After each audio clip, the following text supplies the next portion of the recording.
Assalamualaikum warahmatullahi wabarakatuh. Balik lagi di channel Akbar CK. Ahmad Kosinudin mukanya memerah ketika dikuliti habis-habisan oleh Adi Prayitno dan juga Projo.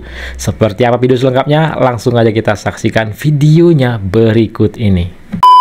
Joko Widodo itu sebagai politisi baru pertama kali ini ya secara terbuka baper gitu loh, bawa perasaan begitu. Jadi dalam politik itu perasaan politik itu biasa saja gitu. Tidak perlu baper kesana kembali statement perasaan politik saya ini sedang ada yang ingin mendowngrade diriku dan seterusnya. Ya dia sendiri yang mendowngrade dirinya. Kalau dia ingin menaikkan marwahnya sebagai seorang negarawan, punya jiwa kesatria, ingin menyelamatkan anak bangsa dari perseteruan akibat ijazah polisi, tunjukkan ijazahnya. Dan tidak ada loh pelanggaran hukum di negeri ini untuk menunjukkan ijazah asli kalau dia punya sikap negarawan dan ingin membangun reputasi bahwa dia memang seorang negarawan. Nah, ketika dia memilih kasus ini lewat hukum dan panjang loh, sidangnya saja bisa 6 bulan yang saya lakukan di Solo, belum lagi ada banding, ada kasasi, berarti dia sendiri yang sengaja memasukkan kasus ini untuk mendowngrade dirinya. Kenapa? Karena orang kalau dipersoalkan secara hukum, misalkan Roy Suryo yang lainnya dianggap fitnah, pencemar, pasti melawan lah.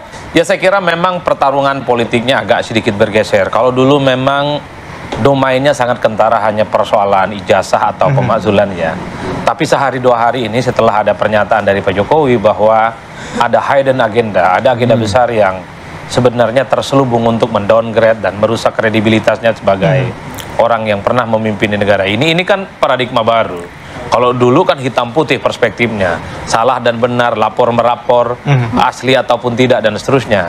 Hari ini sebenarnya ini akan ada muncul ke depan pertarungan-pertarungan politik, bahwa apa yang terjadi dengan Jokowi hari ini soal pemakzulan, kan sebelumnya juga soal mobil SMK dan seterusnya, ini bukan orkestrasi yang terjadi dalam waktu semalam, ini tidak lahir dalam ruang hampa, tapi mungkin Pak Jokowi itu merasa ini ada desain besar, bagaimana reputasi dan kredibilitas Jokowi yang mungkin selama ini dianggap mentereng oleh para pendukungnya seperti Mas Freddy dan seterusnya ini secara perlahan ingin dirusak. Tujuannya apa? Dua hal saya kira. Pertama, untuk menunjukkan kepada publik bahwa Jokowi tidak seperti yang dibayangkan orang, tidak seperti yang sewah yang muncul dalam survei-survei, orang baik, popularitasnya oke, approval ratingnya sampai Sidratul Muntaha dan seterusnya. jadi serangan-serangan ini sepertinya ingin membalik itu semua. Ada pepatah yang layak untuk diberikan kepada saudara Jokowi, itu buruk muka cermin dibelah. Artinya kalau hari ini ada orang yang ingin mendowngrade, siapa yang mau mendowngrade? Ijazah palsu misalnya, ingin mengagitasi dengan kasus ini agar lebih downgrade. Justru yang mendowngrade dalam kasus ijazah palsu dia sendiri. Di kita itu kompleks, Ratih ya. Politisi itu selalu memaintain apa yang selalu muncul di publik. Jangankan bully membuli, jangankan serangan, ini diolah sebagai sesuatu yang menjadi insentif, bisa positif dan bisa negatif. Kalau saya terus-menerus ya dibully oleh publik, saya berpikir bagaimana bulian publik itu menjadi simpati. Nah, itu dapur politisi. Itu tidak mungkin dilakukan sendiri. Ada influencer, ada buzzer, ada bunyi-bunyian, ada dukung-mendukung, dan itu diciptakan secara politik. Jadi jangankan politisi, saya saja berpikir bagaimana sesuatu yang negatif itu dia dibalik menjadi sesuatu yang konotasinya positif.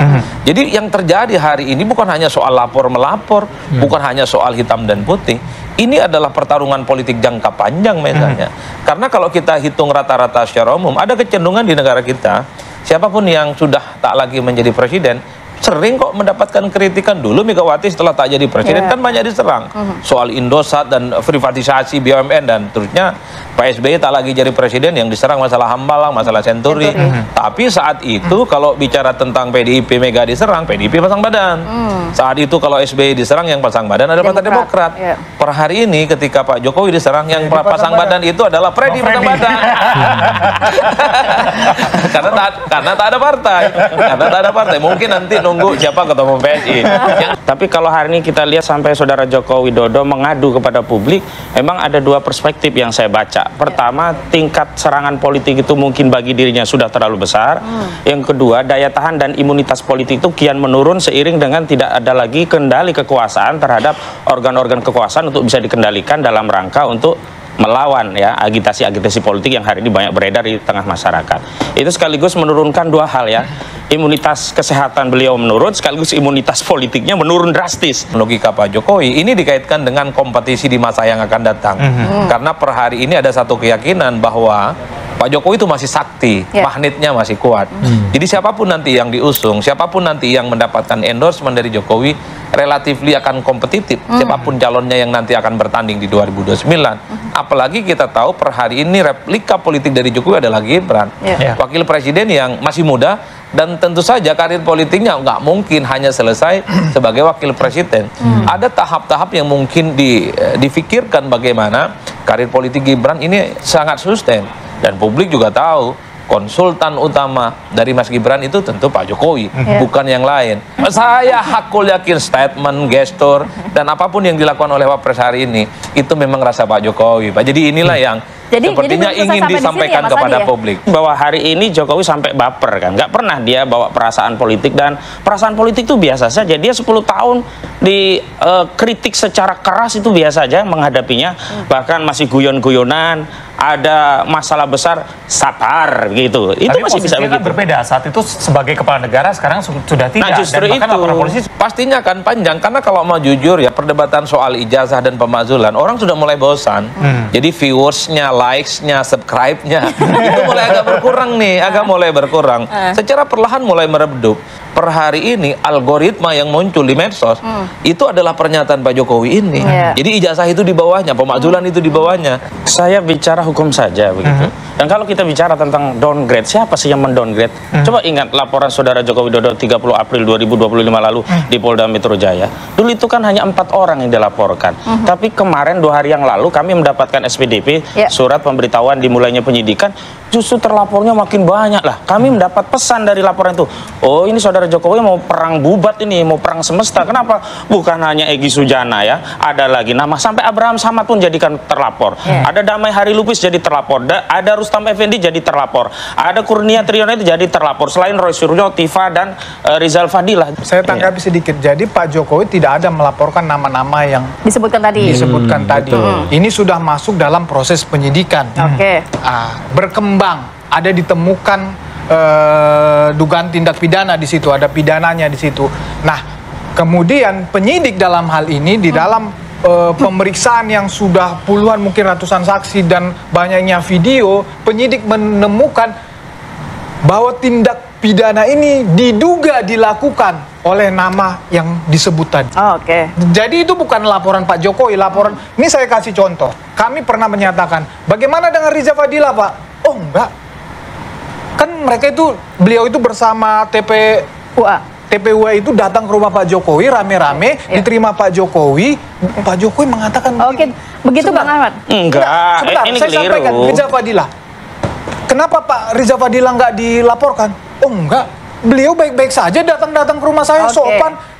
Jadi memang yang tadi beliau sebutkan itu bukan yang dilaporkan oleh Pak Jokowi, tetapi itu perkembangan hasil penyidikan. Saya tanggapi. Kemudian saya tanggapin sedikit lagi masalah downgrade tadi. Masalah publik saja tidak percaya kalau Pak Jokowi menunjukkan ijazah itu ini akan berhenti. Betul. Jadi itu bahkan akan dipakai lagi untuk membangun narasi-narasi berikutnya atau ketidakpercayaan, lihat Kosinudin celingak nggak terima Kosinudin ya. Dikuliti habis-habisan. Percayaan berikutnya. Jadi kenapa Pak Jokowi harus di pengadilan, walaupun nanti mereka tidak terima, tetapi setidaknya yang memutuskan itu lembaga yang resmi. Kalau kita kembalikan kepada sikap politik saudara Joko Widodo yang enggan menunjukkan ijazah aslinya dengan dalih hanya akan ditunjukkan kepada pengadilan, sementara beberapa pengadilan perdata di NU tidak bisa masuk ke pokok perkara. Siapa yang berusaha mendowngrade saudara Joko Widodo? Tindakan saudara Joko Widodo sendiri yang tidak mau segera dan serta-merta menyelesaikan. Dan siapa yang mau cari benefit dari kasus ini? Tentu siapa yang ingin mengulur-ngulur. Loh, kalau dari kami, ya klien-klien kami, kalau saudara Jokowi nunjukin ijazah aslinya, dicek sudah asli, selesai. Bahkan siap bertanggung jawab begitu loh. Per hari ini ya Pak Jokowi rakyat biasa.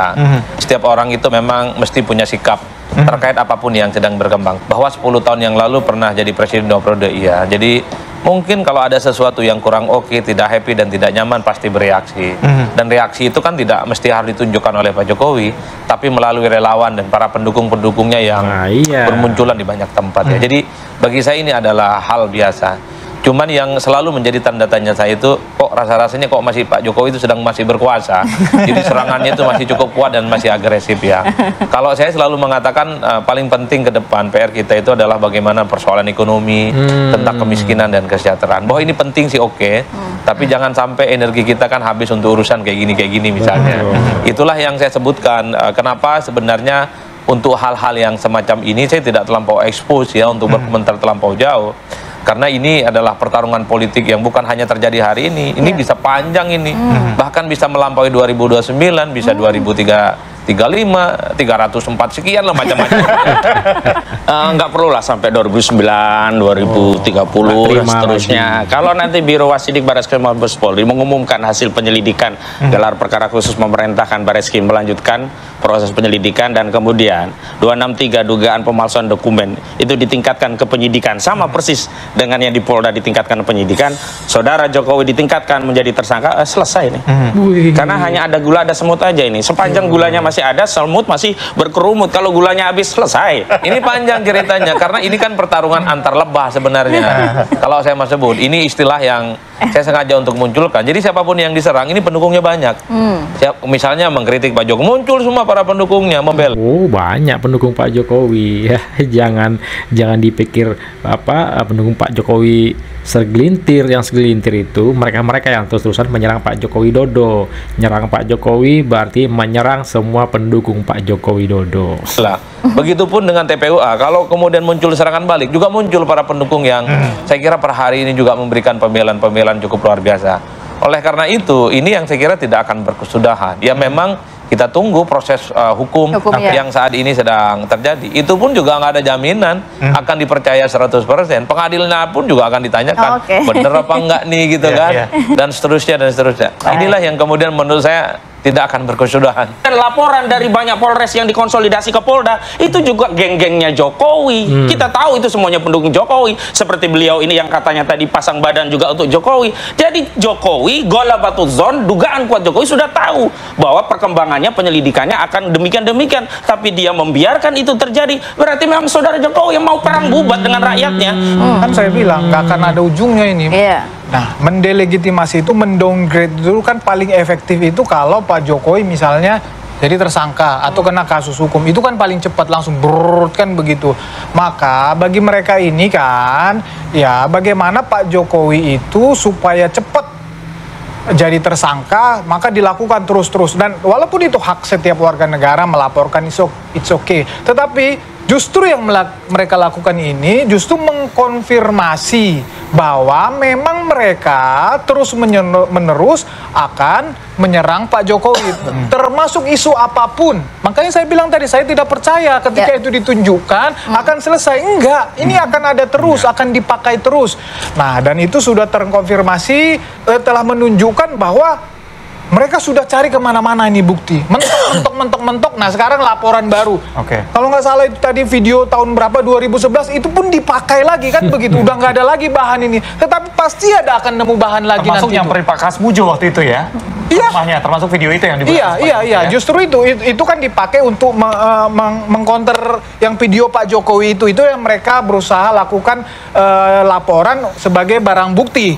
Ya, silahkan saja. Nanti kan ini kembali lagi ke UGM. Di UGM kan itu ada semua dokumennya, dokumentasinya. Siapa itu Pak Kasmujo, ya hitam di atas putih semuanya pasti ada.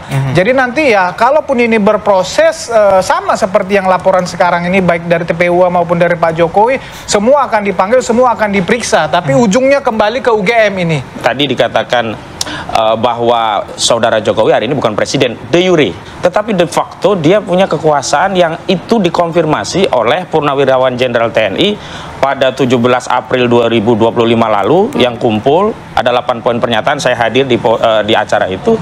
Salah satunya juga bersihkan kabinet dari pengaruh Jokowi. Ada sejumlah menteri yang itu ada 13 kalau tidak salah, itu juga masih di bawah kendali saudara Joko Widodo. Hari ini kasihan sebenarnya Pak Prabowo, de jure beliau presiden, de facto masih harus berbagi kekuasaan dengan saudara Jokowi.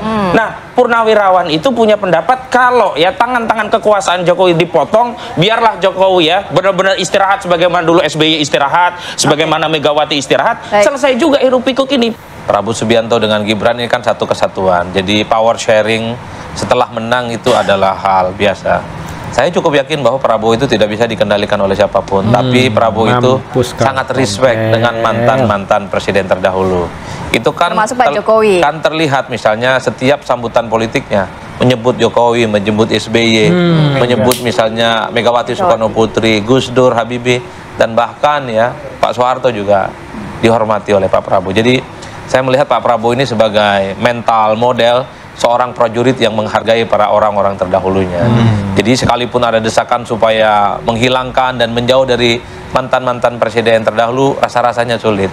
Bagi Pak Prabowo, siapapun yang dianggap berjasa di negara ini, sekecil apapun itu pasti akan dihargai. Nah, itu dia video kita kali ini. Silahkan ketik komentar kalian di kolom komentar. Jangan lupa like dan share video ini agar masyarakat tentunya bisa tercerahkan dengan adanya video ini. Mantap Pak Prabowo Subianto, seperti yang dikatakan oleh Adi Prayitno tadi. Pak Prabowo itu adalah sosok pemimpin yang menghormati dan menghargai pemimpin-pemimpin terdahulu ya. Dari Bung Karno, Soeharto sampai dengan ke Pak Joko Widodo. Saya Akbar CK, assalamualaikum warahmatullahi wabarakatuh. Salam sehat selalu. Bye bye.